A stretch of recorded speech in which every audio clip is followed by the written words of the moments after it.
নমস্কার বন্ধুরা, সবাই কেমন আছেন? আশা করি খুব ভালো আছেন। আপনাদের আশীর্বাদে আমিও খুব ভালো আছি। কাকুলি ব্লগে আপনাদের স্বাগত জানিয়ে নতুন একটি ব্লগ শুরু করে দিলাম। চলুন পুরো ব্লগটি দেখতে থাকি। আশা করছি খুব ভালো লাগবে আপনাদের। দাদা বাজার থেকে মাছ নিয়ে চলে এসেছে।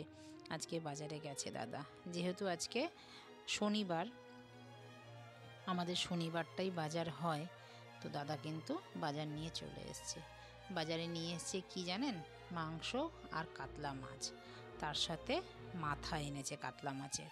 দাদা লাউ আর মাছের মাথা বাজারে গেলেই সেটা কিন্তু ভোলে না। মানে আগে একটা লাউ আনা চাই, তারপরে মাছের মাথা, নয় চিংড়ি মাছ। এইবার আমাদের ঘরে যতদিন এই গরমটা আসছে, এবার লাউ চললো কন্টিনিউয়াস। আর এখানে মাংসগুলো আমি বেছে নিচ্ছি, যেহেতু আমাদের হাড় ছাড়া মাংসগুলো ঘরে কেউ খেতে চায় না। সত্যি কথা বলতে আমারও বন্ধুরা ভালো লাগে না।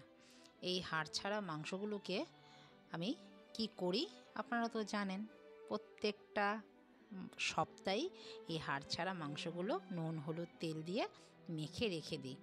যখন যেটা মন চায় তখন সেটা বানিয়ে খাই। আমার মেয়ে কিন্তু পকোড়া খেতে খুব ভালোবাসে।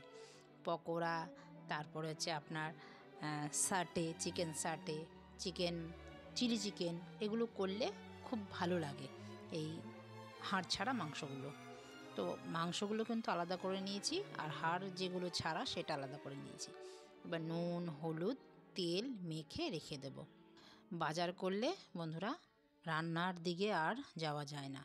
যেদিনকেই বাজার করবে সেদিনকেই কিন্তু রান্নার দিকে আর বেশি কিছু রান্না করতে পারি না। বাজার করতে প্রায় বাজার ধুতে গোছাতে প্রায় অনেকটা সময় চলে যায়। তারপরে চান আছে, পুজো আছে, ঘর গোছানো আছে। আপনারা সেটা তো জানেন বন্ধুরা, একা হাতে কাজ করতে গেলে কতটা সময় লাগে। তো মাংস আর মাছ নুন হলুদ মেখে রেখে দিলাম। এটা কখন বানাবো দেখি, আগে বাকি কাজগুলো করতে হবে, করে নিই। দাদা বেরিয়ে গেল, দাদাকে ভাত ডাল আর আলু ভাজা খাইয়ে দিয়েছি, আর সাথে নিয়েও গেছে।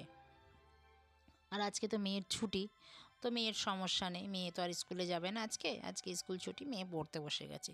মেয়েকেও ভাত ডাল আলু ভাজা দিয়ে খাইয়ে ও পড়তে বসে গেছে। মেয়ে আমার আলু ভাজা হলে আর ঘি হলে সেরকম কিছু লাগে না। তো সব মাখা আমার কিন্তু এবার হয়ে গেছে, আর যা বাকি ছিল সব ফ্রিজে তুলে দিয়েছি। আর এইটাকেই আজকে রান্না করব। আর আদা রসুন পেঁয়াজ এগুলোকেও আজকে বেটে রেখে দেব। এই রান্না মধ্যে যদি বাটাবুটি যদি রেডি থাকে তো রান্না করতে বন্ধুরা বেশি সময় লাগে না। আগে জায়গাটা ভালো করে মুছে নিই।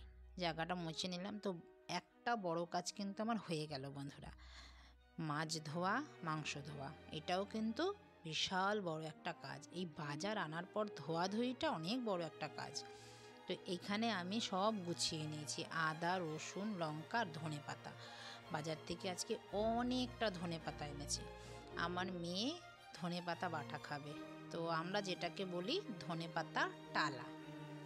তো ধনে পাতা টালার জন্য একটু কাঁচা লঙ্কা নুন নিয়ে নিলাম, আর ধনে পাতা দেখুন একদম মসৃণ একটা পেস্ট তৈরি করে নিলাম। এবার ঢেলে নিলাম, ঢেলে রেখে দিলাম। এবার বাকি কাজগুলো করে নিই। লঙ্কা পেস্ট, তারপরে করব আদা পেস্ট। এগুলো এইভাবে রেখে দিলে কাজে কিন্তু অনেক সুবিধা হয়। চটপট কিছু রান্না করে পরিবারের মুখে তোলা যায়।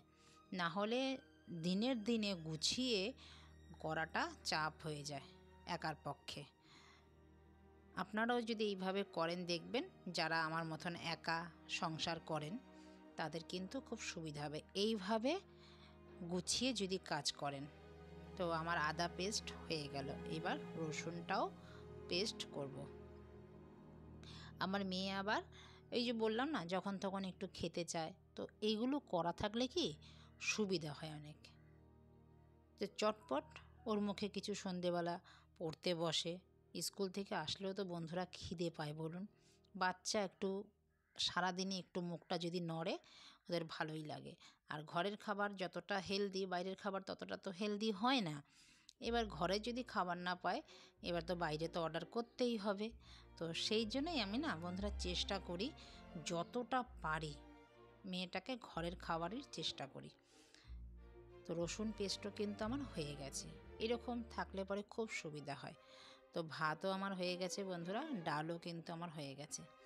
এইবার মাংসটা যে শুধু নুন আর তেল মেখে রেখেছিলাম সেটার মধ্যে, এটা তো আজকে রান্না করব না, একটু আদা, একটু রসুন, একটু কাঁচা লঙ্কা পেস্ট মেখে রেখে দিই।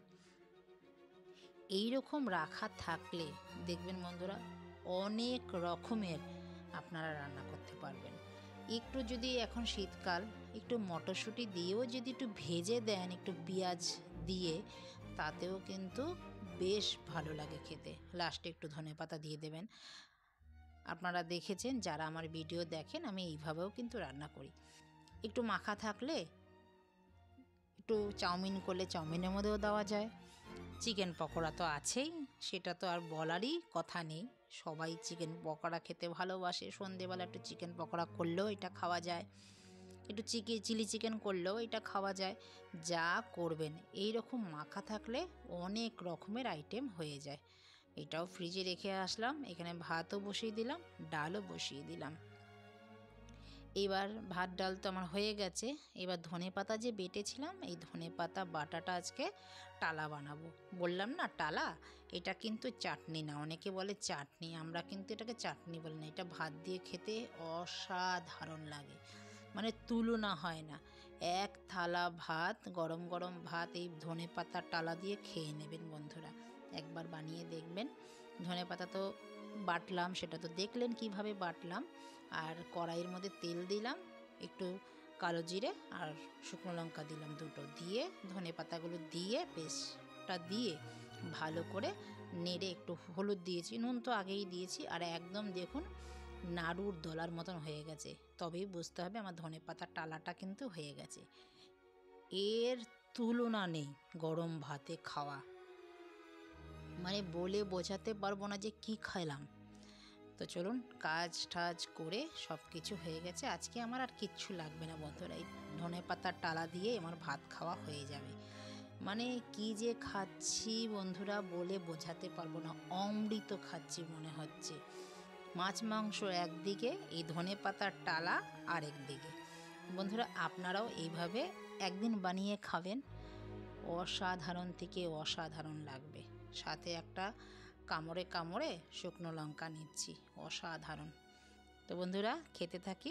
ভিডিওটা আপনাদের কেমন লাগলো, যদি ভালো লেগে থাকে কোথায় লাইক কমেন্ট শেয়ার করে দেবেন, চ্যানেলটিকে সাবস্ক্রাইব করে রাখবেন, পাশে থাকা বেল আইকনটিও প্রেস করে রাখবেন। আমি যখন এইরকম ভিডিও আপলোড দেব আপনাদের সবার আগে নোটিফিকেশন পৌঁছে যাবে। তো দেখা হচ্ছে শিগগিরই নতুন একটি ব্লগে, ততক্ষণে সবাই ভালো থাকবেন, সুস্থ থাকবেন। আর ভিডিওটা কোথাও যদি ভালো লেগে থাকে লাইক কমেন্ট শেয়ার করে দেবেন। তো দেখা হচ্ছে পরবর্তী ব্লগে। নমস্কার, টাটা।